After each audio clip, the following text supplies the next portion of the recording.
During dinner, my son-in-law laughed. "What's it like to be a loser?" Everyone laughed, except me. I just smiled and asked, "How does it feel to know that this loser will no longer be paying your bills?" The moment those words left my mouth, my brother-in-law's face turned pale, and the family table turned into a battlefield. You won't believe what he did next. Before we continue, please subscribe to the channel and let us know where you are listening in the comments. "You know, Mark," my son-in-law Sheldon said, swirling the expensive Cabernet in his glass, "retirement must be nice. No pressure, no deadlines, no real responsibilities." I set down my fork carefully, the prime rib growing cold on my plate. Around the polished mahogany table, the one I'd helped Caroline pick out last year, candles flickered in crystal holders. My daughter had outdone herself tonight, celebrating Sheldon's promotion to regional sales manager. "It has its moments," I replied, watching him take another generous gulp of wine, the same wine I'd brought as a congratulatory gift. Sheldon leaned back in his chair, the one at the head of the table where he now preferred to sit during family dinners. I mean, don't get me wrong. You had a decent run as an engineer, but that was, 40 years ago? Different world now. Everything's digital, fast-paced. Takes a younger mind to really succeed. Caroline shifted uncomfortably beside me, her bracelet, last Christmas's gift from me, catching the candlelight. "Sheldon, Dad had a wonderful career. He designed infrastructure that's still standing today." Sure, sure," Sheldon waved dismissively. "But let's be honest. When was the last time you actually built something? Accomplished something significant?" My granddaughter Emma, only 9 years old, looked up from her chicken. "Grandpa built me a treehouse last summer." "That's sweet, honey," Sheldon patted her head patronizingly. "But Grandpa needs to understand that real men provide for their families through their own hard work. Not everyone can just coast through retirement while others carry the weight." The silence stretched longer than comfortable. Caroline's nervous laugh filled the void. "Maybe we should talk about something else. Emma, tell Grandpa about your piano recital." But Sheldon wasn't finished. The promotion had inflated him like a balloon, and the wine was making him bold. "Actually, I've been thinking. Now that I'm making real money, 6 figures mark, it might be time for everyone to start pulling their own weight." I knew exactly what he meant. 15 years of mortgage help, school tuitions, car payments, medical bills, 15 years of watching him spend money like water while I quietly covered the shortfalls. "Take Caroline, for instance," he continued, gesturing toward my daughter. "She's been out of the workforce so long, living off, well, let's call it family charity. Maybe it's time she rejoined the real world." Caroline's face went pale. She knew, as I did, that their lifestyle depended entirely on my quiet support. The private school uniforms hanging in the mudroom, the lease on Sheldon's BMW, the kitchen renovation they'd completed last fall, all impossible without my help. Tommy, my 12-year-old grandson, sensed the tension. "Are we in trouble, Dad?" "No, son, but it's important to understand the difference between earners and dependents, between providers and—" He looked directly at me. "Those who've given up trying." The insult hung in the air like smoke. Caroline reached for her wineglass with trembling fingers. The children exchanged worried glances. Sheldon leaned forward, emboldened by what he mistook for my silence. "I don't mean to be harsh, Mark, but someone needs to ask the hard questions. When was the last time you contributed something meaningful? When did you last feel the satisfaction of earning your own way instead of just existing?" He paused for effect, savoring what he believed was his moment of dominance. "How does it feel to be a failure?" The question landed like a physical blow. Caroline gasped. Tommy's fork clattered against his plate. Emma started to cry, but I didn't flinch. Instead, I took a slow sip of water, set the glass down precisely, and looked Sheldon directly in the eyes. "How does it feel?" I said, my voice steady and clear. "To know this failure won't be paying your bills anymore?" The color drained from Sheldon's face faster than wine from a broken bottle. Caroline's hand flew to her mouth. The children stared in confusion as their father's triumphant expression crumbled into something approaching panic. I continued eating my dinner, cutting each piece of meat with deliberate care while the table sat in stunned silence. Outside, darkness was settling over the suburban neighborhood, and I could hear the distant sound of a neighbor's dog barking. After what felt like an eternity, I wiped my mouth with the linen napkin, stood, and kissed Emma and Tommy goodbye. Thank you for dinner, Caroline. It was delicious. I walked to the front door, grabbed my coat from the closet, and stepped into the cool March evening, leaving behind a table full of people, finally beginning to understand what 15 years of quiet generosity had actually meant. The 15-minute drive home passed in silence, my hands steady on the steering wheel, despite the storm brewing inside. I pulled into my driveway, the motion sensor light casting long shadows across the front steps. Inside, I hung my coat in the hall closet and walked directly to my study. The room smelled of old paper and furniture polish. I switched on the brass desk lamp, its warm glow illuminating 15 years of meticulously organized filing cabinets. As a retired engineer, I'd kept every receipt, every bank statement, every canceled check. Time to see exactly what my failure had cost me. I opened the first drawer, labeled 2009-2012. The folders were color-coded, blue for mortgage assistance, green for auto loans, yellow for school expenses, red for medical bills. My wife Martha had died in late 2008, and by January 2009, Caroline was already struggling. The first mortgage payment assistance, $2,800 February, another $2,800 March, the same. I spread the statements across my mahogany desk, the numbers forming neat columns under the lamplight, $2,800 every month for 180 months. My calculator showed $4,000 in mortgage assistance alone. Next came the car payments, Sheldon's BMW lease, Caroline's SUV loan, $200 monthly for 8 years. Another $200. The numbers climbed steadily, each folder revealing another layer of generosity I'd forgotten. Private school tuition receipts filled an entire drawer. Tommy's education from kindergarten through 7th grade. Emma's from preschool through 4th. Elite academies with swimming pools and foreign language programs. $24,000 annually, sometimes more for summer camps and extracurriculars. 16 years of education expenses, $192,000 medical insurance premiums when Sheldon was between jobs. Dental work for the children, emergency room visits, Caroline's therapy sessions after the divorce scare 3 years ago. Each manila envelope contained hundreds of co-payment receipts, insurance forms, medical bills I'd quietly covered. $8,000 yearly for 15 years, $120,000. I found vacation receipts tucked behind insurance papers. Disney World, 2015. European Cruise, 2018. Ski lodge rentals in Aspen. Christmas presents. Emergency car repairs. The down payment for Caroline's kitchen renovation. Another $45,000 in miscellaneous support. The final tally made me sit back in my leather chair. $976,200. Nearly $1 million. For the first time since Martha's funeral, I felt the full weight of that promise I'd made at her bedside. Don't worry about Caroline, I'd whispered to my dying wife. I'll make sure she's secure. I remembered Caroline's tears at the funeral, her panic about the mortgage she and Sheldon couldn't afford alone. How grateful she'd been then, calling weekly to thank me, sending homemade cookies, bringing the grandchildren for Sunday visits. When had the gratitude stopped? When had my help become expected rather than appreciated?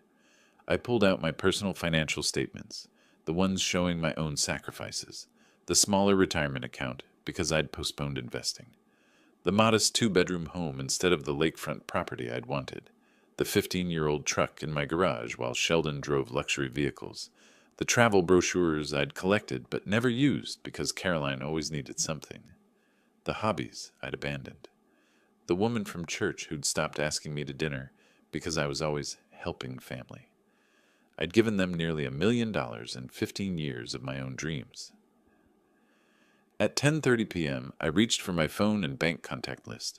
Tomorrow would bring interesting conversations with automatic payment departments. Sunday morning, coffee tasted different somehow, stronger. I sat at my kitchen table watching sparrows fight over crumbs outside the window, then returned to my study, where neat stacks of documents waited, like soldiers ready for deployment. First National Bank answered on the third ring. Account services, this is Jennifer. How may I help you? I need to cancel automatic payments from checking account 4578-9942-1156. My voice carried the same steady tone I'd used for 40 years of engineering presentations. May I have the last 4 digits of your social security number for verification? The process took 12 minutes. Jennifer was thorough, professional, and completely unaware she was dismantling 15 years of financial architecture with each keystroke. Those payments are now discontinued, Mr. Bennett. Is there anything else I can help you with today? That's all. Thank you. Check mark next to Mortgage Assistance, $2,800 month. Colorado Mountain Insurance required a supervisor. The BMW lease payment cancellation needed 3 transfers. Each call followed the same pattern: polite verification, efficient processing, confirmation numbers I dutifully recorded in my notebook. By 11:15 a.m., I'd crossed off 8 items from my list. The phone rang at 11:47. "Dad?" Caroline's voice carried confusion rather than panic. "Not yet. Something weird happened with our mortgage payment. The bank called saying there were insufficient funds in the account, but that doesn't make sense because you assumed I'd keep paying forever." Silence stretched between us like a taut wire. "What do you mean?" Her voice climbed half an octave. "Exactly what I said last night. I'm no longer covering your expenses." "But Dad, you can't just... The mortgage, the insurance, Tommy's school, all discontinued as of this morning." I could hear her breathing quicken. "This isn't funny. We'll lose the house. Then you'll need to figure out how to pay for it yourselves." The line went dead. My notebook showed 6 more calls to make. The utility companies were surprisingly efficient. Centura Academy's accounting department asked fewer questions than I'd expected. Each confirmation number went into my log with mechanical precision. Caroline called back at 12:23 p.m., her voice now tight with genuine fear. "Dad, please, I don't understand what's happening. The school called, the insurance company, even the electric company.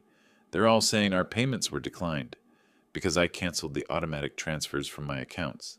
"Your accounts?" The question came out as a whisper. "Did you think these payments materialized from thin air, Caroline?" Another silence. Then, "But we never asked you to." "You never asked because you never had to. I simply did it. We can't afford..." She stopped herself. "Yes, that's the point." At 12:31, my phone rang again. This time, Sheldon's voice came through with forced authority. "Mark, whatever game you're playing needs to stop right now." "No game, just reality. You can't destroy our family because your feelings got hurt at dinner." "I'm not destroying anything. I'm simply stopping my financial support. You wanted to know how it feels to be a failure? Figure out your own bills." His silence lasted longer than Caroline's had. The final call on my list was to my financial advisor.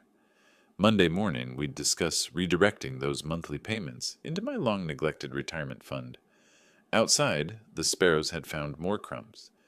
At 1:15 p.m., the familiar sound of Sheldon's BMW pulling into my driveway broke the afternoon quiet.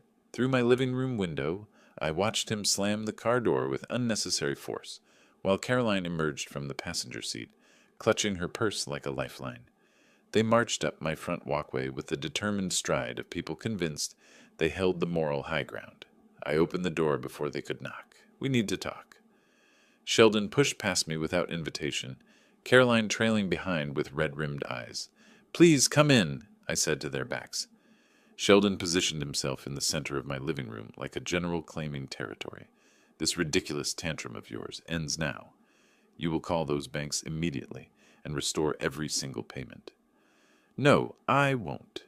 His face flushed crimson. "You can't just cut us off without warning. There are legal obligations, verbal contracts. Show me the contract where I agreed to pay your bills forever." Caroline stepped forward, her voice trembling. "Dad, please, think about what Mom would want. Remember what you promised at her funeral?" The mention of Martha hit like a cold wind. But I'd expected this tactic. "I promised to help you get stable. 15 years and nearly $1 million later, you're less stable than when we started." $1 million? Caroline's whisper barely carried across the room. I walked to my desk, retrieved my calculator and notebook. $976,200, mortgage assistance, car payments, insurance, school tuition, medical bills, vacations, emergencies. Should I break it down by category? Sheldon's bluster faltered for exactly 3 seconds. Then, "That's impossible. We never asked for that much. You never asked for anything. You simply expected it. Caroline sank onto my couch, her face pale. But the children, Tommy's baseball league, Emma's dance classes, will continue. But I'll pay those directly from now on. No more money flowing through you and Sheldon. You can't divide the family like that, Sheldon snapped.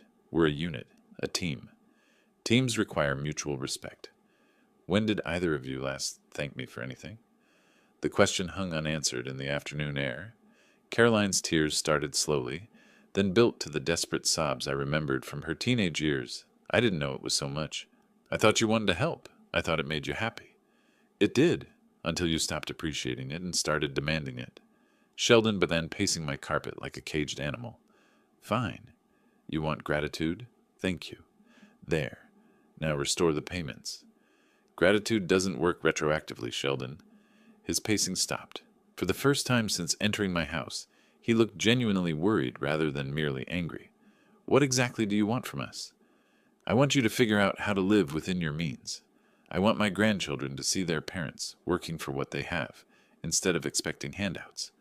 I want to be treated like a father and grandfather, not an ATM.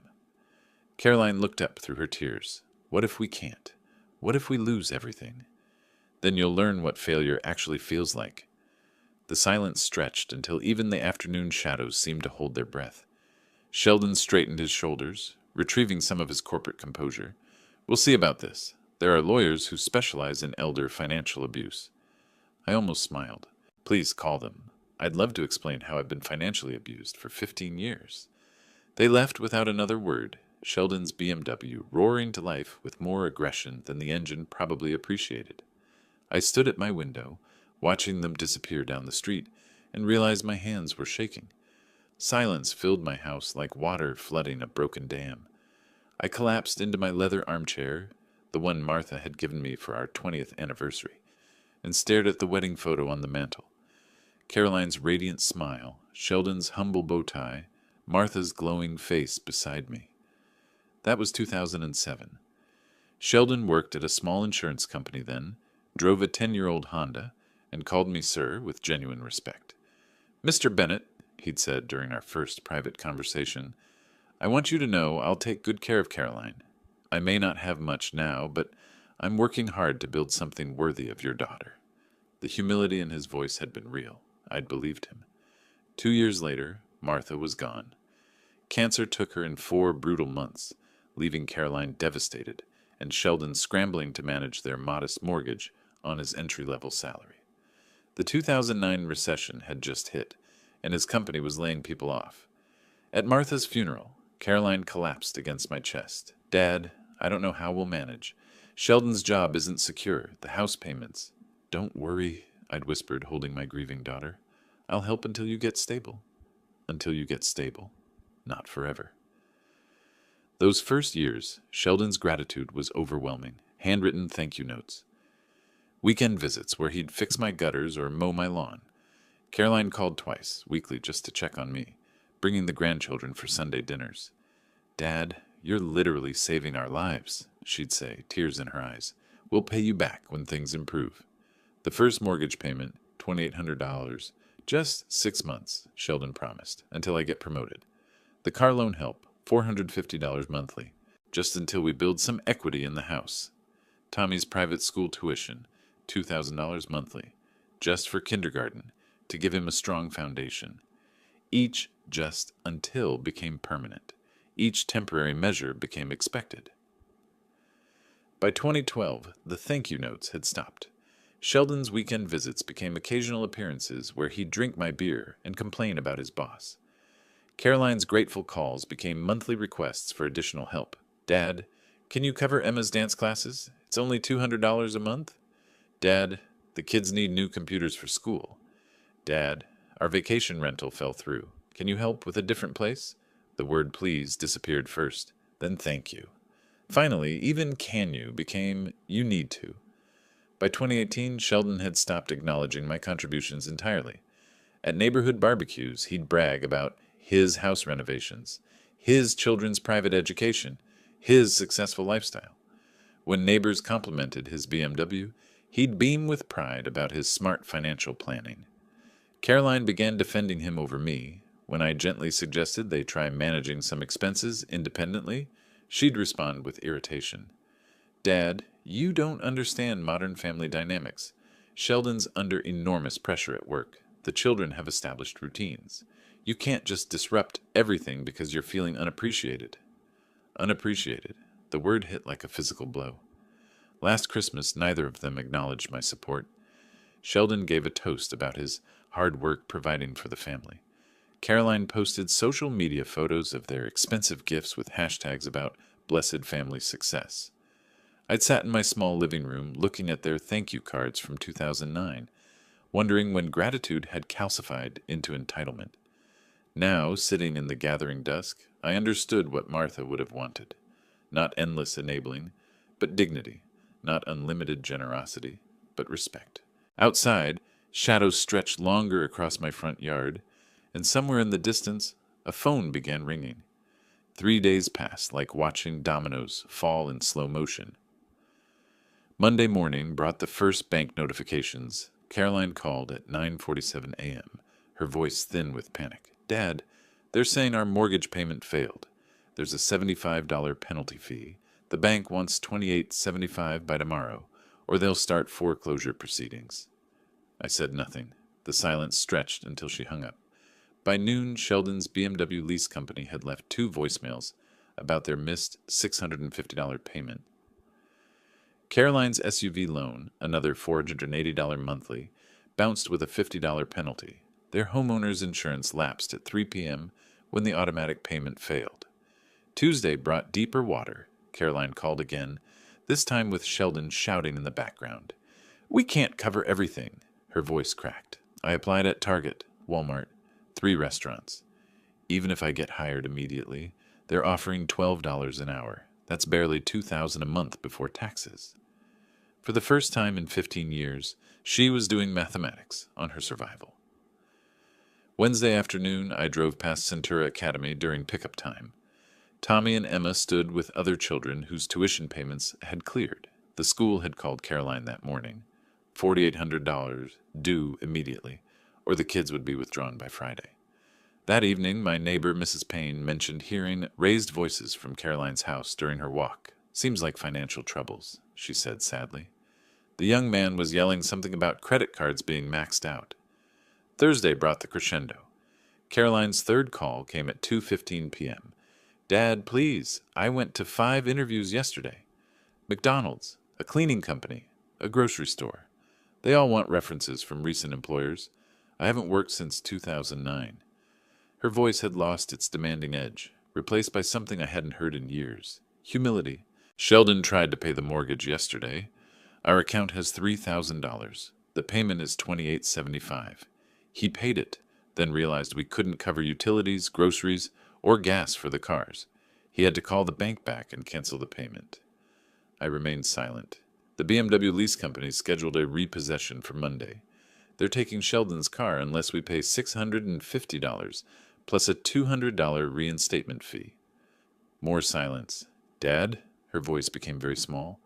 I think we're going to lose everything. Yes, I said quietly. You probably are. She started crying then. Deep, painful sobs that reminded me of her teenage heartbreaks. But this wasn't teenage drama. This was adult consequence. Friday morning, I sat in my study reviewing my redirected financial plan. Those monthly payments I'd been making would go toward the European river cruise. Martha and I had planned before she got sick, the Italian cooking classes, the photography workshop in Scotland. My phone rang at 11:30. Sheldon this time. Mark, his voice had none of its previous arrogance. We need to talk. We've talked. No, we need to really talk. As adults. About how we can fix this situation. You mean how I can fix your situation? A long pause. Yes, that's exactly what I mean. At least he was finally being honest. Come over Sunday afternoon, all of you. Bring the children. What should we prepare to discuss? Reality, I said, and hung up.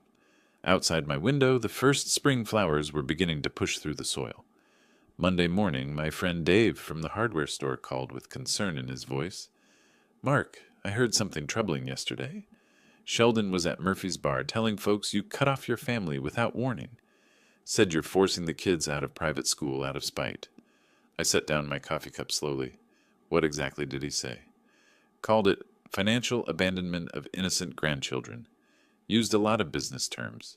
Made it sound like you're punishing Caroline for something petty. By Tuesday, Caroline had called my late wife's sister, Janet. Janet phoned me that afternoon, her voice tight with disapproval. Caroline says you've abandoned them in their time of greatest need.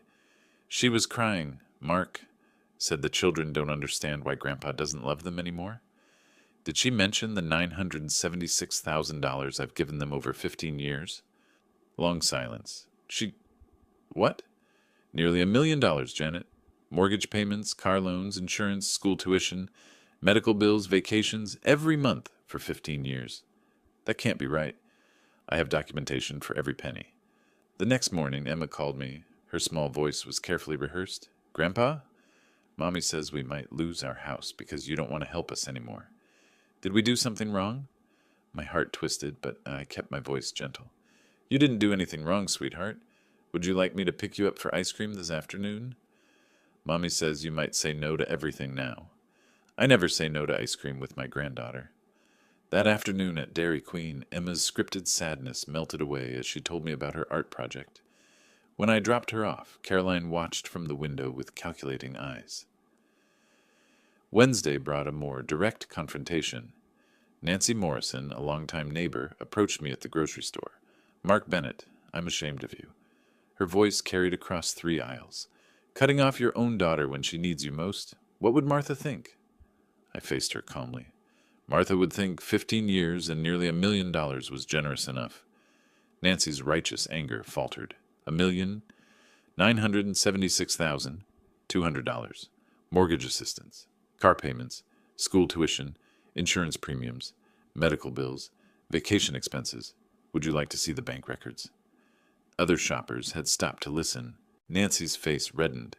Caroline mentions very little about what she receives, Nancy, only what she wants. That evening, Dave called again. Sheldon was back at Murphy's tonight. Tried the same routine, but Bill Henderson was there. Remember Bill? He sold them that BMW 3 years ago.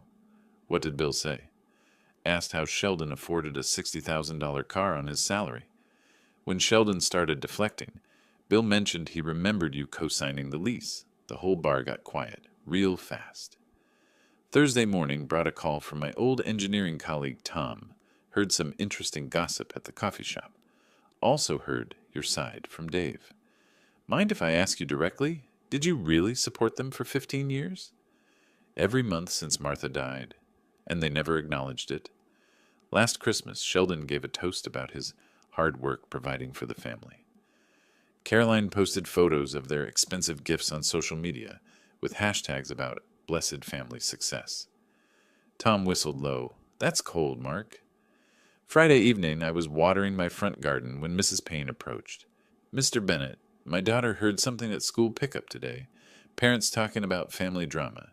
She said some people are questioning the story your son-in-law's been telling. I continued watering my roses. People have a right to their opinions. She also said you've been very generous to those children over the years. Very generous. I love my grandchildren. Of course you do. That's never been in question. Saturday morning, Caroline called, her voice shrill with desperation. People are asking questions, Dad. Uncomfortable questions about money and timelines and documentation. You need to stop spreading lies about us. I haven't spread anything, Caroline. I've simply answered questions honestly when asked directly. You're destroying our reputation in this community. I'm not destroying anything. I'm just no longer subsidizing the creation of false ones. The line went dead. Sunday arrived with clear skies, and the knowledge that by afternoon we'd all be sitting in my living room again. But this time, the community would be watching. The family meeting never happened. By Monday morning, reality had other plans. Dave called me at 8:15 a.m. Mark saw a foreclosure notice posted on Caroline's front door yesterday evening. Big official thing from the county. I set my coffee down carefully. 30 days. They had 30 days to pay $625. 3 months of missed mortgage payments, plus penalties and legal fees. Tuesday morning brought more changes. Caroline's BMW was gone from their driveway, replaced by a 10-year-old Honda Civic. Mrs. Payne mentioned seeing Sheldon at the Honda dealership looking defeated, while Caroline filled out paperwork. The monthly savings must be significant, she observed. That BMW lease was probably costing them nearly $1,000 monthly. Wednesday afternoon, I stopped by the grocery store and saw Caroline behind the checkout counter. She wore a blue vest with a name tag, scanning items with mechanical precision. When Mrs. Patterson approached her lane, Caroline's face flushed deep red. "Caroline? Dear, I didn't know you were working here." "Started Monday," Caroline replied, not meeting her eyes. "Paper or plastic?" Her shift ended at 6 p.m. I watched through the window as she walked to the old Honda, her shoulders slumped with exhaustion. That evening, Tommy called me. "Grandpa, Mom, and Dad are fighting again. Really loud this time." "About what, buddy?" "Money. Dad said Mom's job doesn't pay enough to matter. Mom said Dad never made enough either. Then they said mean things about you." "What kind of mean things?" "That you ruined everything on purpose." But then Mom started crying and said, maybe they ruined it themselves? Thursday morning brought the sound of raised voices from their house during my morning walk. Through the thin walls, I caught fragments. 8 hours on my feet for peanuts. Never appreciated what we had. Your pride got us into this mess. 15 years of handouts, and now... The arguing stopped abruptly, replaced by the sound of a door slamming and Sheldon's Honda starting up. That afternoon, Emma visited me, her usual cheerfulness replaced by worry. "Grandpa, why is everything different now?" I settled her at my kitchen table with cookies and milk. "What feels different, sweetheart?" "Mom's always tired and sad. Dad gets angry about everything. They talk about losing our house. Tommy heard them say we might have to change schools." "How do you feel about that?" "Scared, but also," she hesitated, "also like maybe they should have said thank you more." Out of the mouths of babes. Friday evening, I was reading in my study when my doorbell rang. Sheldon stood on my porch alone, his corporate confidence completely absent. His usual pressed shirt was wrinkled, his tie loosened, his face showing exhaustion I'd never seen before. "Mark, I need to talk to you. Just the two of us." Man to man. I invited him into my living room, the same room where he'd demanded I restore payments just 2 weeks ago. He sat heavily in the chair, his hands clasped tightly between his knees. "The foreclosure is real. 30 days. Caroline's working 40 hours a week for $13.50 an hour. After taxes, that's maybe $1,100 a month. I'm bringing home about $5,800 monthly. The mortgage alone is $2,875. He looked up at me with something approaching humility. "We can't make it work. Not even close. We never could we? Without you, I mean." "No," I said quietly. "You never could. I've been thinking about something you said about earning respect versus inheriting it." His voice cracked slightly. "I never earned anything, did I? The house, the cars, the kids' schools, none of it was really mine." "What do you want from me, Sheldon?" "I want to know if there's a way back from this. Not back to how things were, but forward to something better." Outside, the streetlights were beginning to flicker on as darkness settled over our suburban neighborhood. Saturday afternoon, I was organizing my financial documents when the doorbell rang. Caroline stood on my porch in her blue grocery store vest, her face streaked with tears and exhaustion. "Dad, please. We need to talk about Tommy and Emma." She looked different, smaller somehow. The entitled confidence I'd watched grow over 15 years had crumbled, leaving behind the frightened daughter I remembered from Martha's funeral. I invited her into the living room. She collapsed into the same chair where Sheldon had sat the night before, her hands shaking as she pulled off her work name tag. 4 days, she whispered. 4 days until they complete the foreclosure. Tommy keeps asking if we're really going to lose the house. Emma had nightmares last night about moving to a strange place. "What do you want from me, Caroline?" "I want my children to have stability. I want them to finish the school year with their friends. I want Emma to sleep through the night without crying about leaving her bedroom."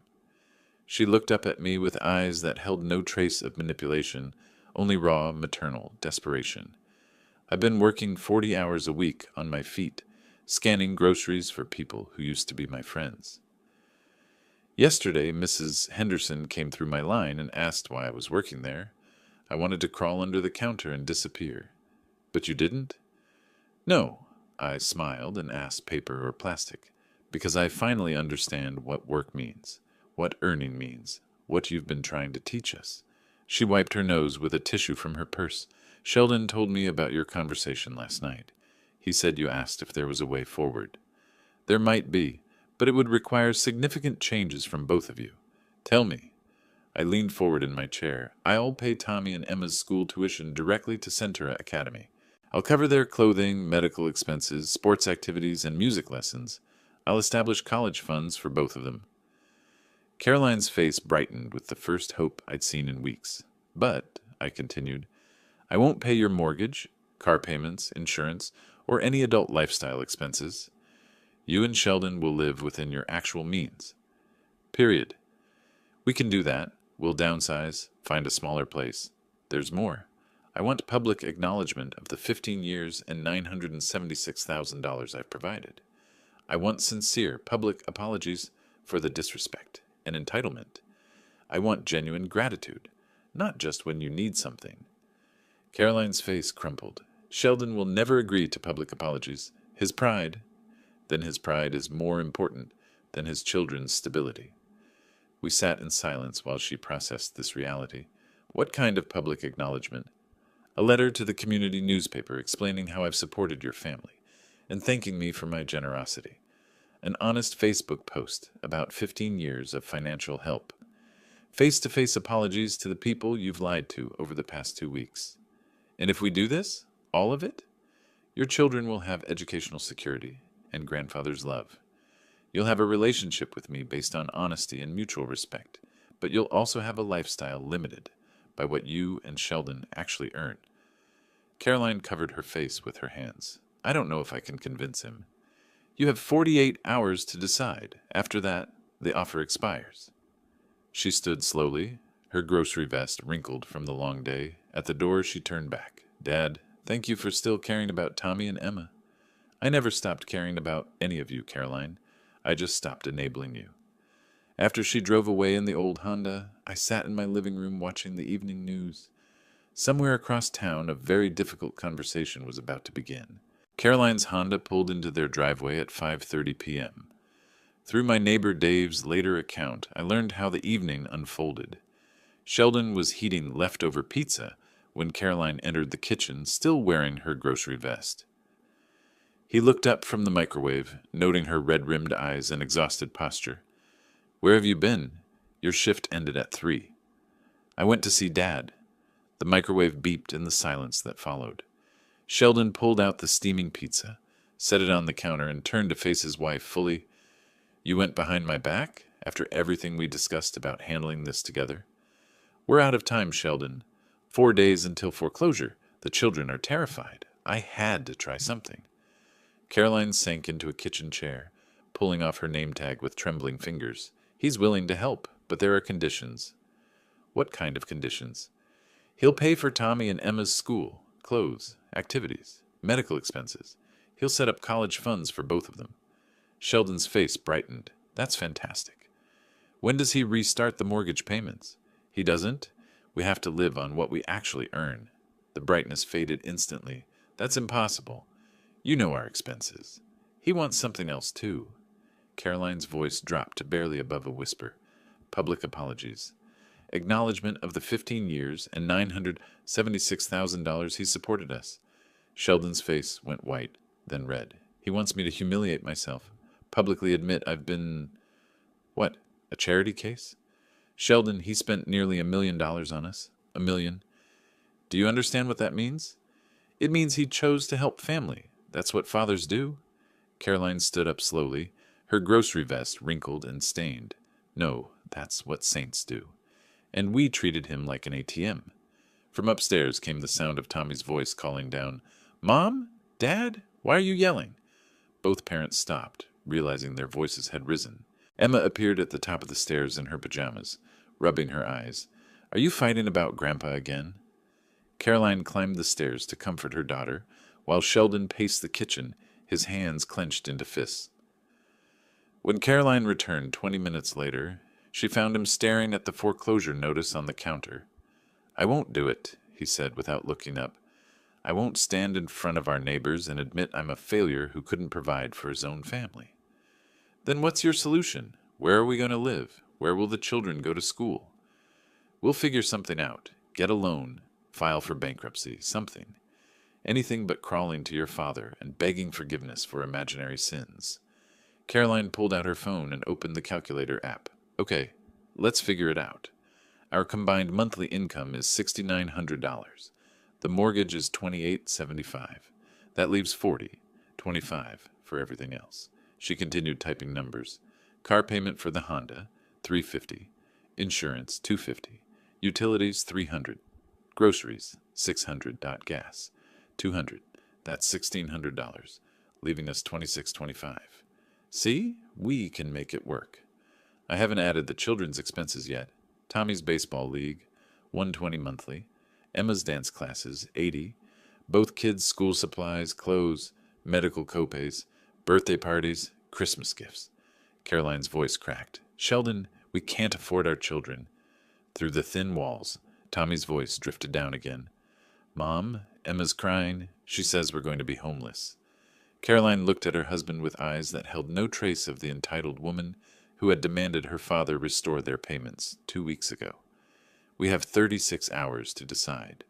Dad's offer expires Monday at noon."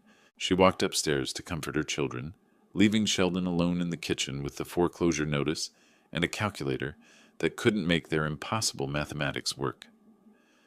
Monday morning at 10:15, the Honda pulled into my driveway carrying all 4 of them. Through my front window, I watched Sheldon emerge from the passenger seat with the defeated posture of a man who'd spent the night staring at ceilings. Caroline knocked on my door, flanked by Tommy and Emma in their school clothes. Sheldon stood behind them, his business shirt wrinkled, his eyes rimmed with exhaustion. "Dad, we need to accept your offer, all of it." I invited them into my living room. The children settled on my couch, while Caroline took the same chair she'd occupied Saturday. Sheldon remained standing, his hands clasped behind his back, like a defendant awaiting sentencing. "The bank called this morning," Caroline continued. "Foreclosure completes at 3 p.m. unless we pay $8,625. We don't have it." Emma tugged on my sleeve. "Grandpa, are we really going to lose our house?" "Not if I can help it, sweetheart." Sheldon cleared his throat. "Mark, I need to say some things." He walked to my mantel, studying the wedding photo of Martha and me, then turned to face his family. 15 years ago, you offered to help us temporarily. I took that help and turned it into a permanent arrangement without ever acknowledging what you were sacrificing." His voice cracked slightly. "I told people the house renovations were from my success at work.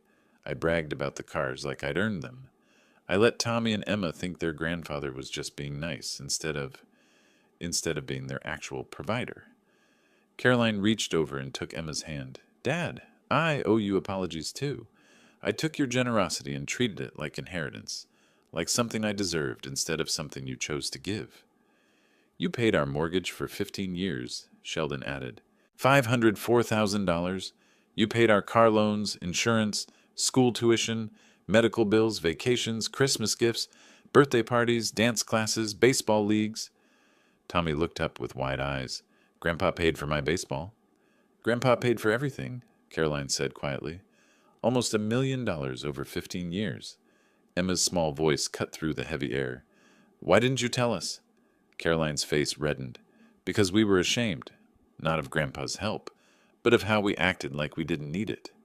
I leaned forward in my chair. "If I help you keep the house today, things will be different.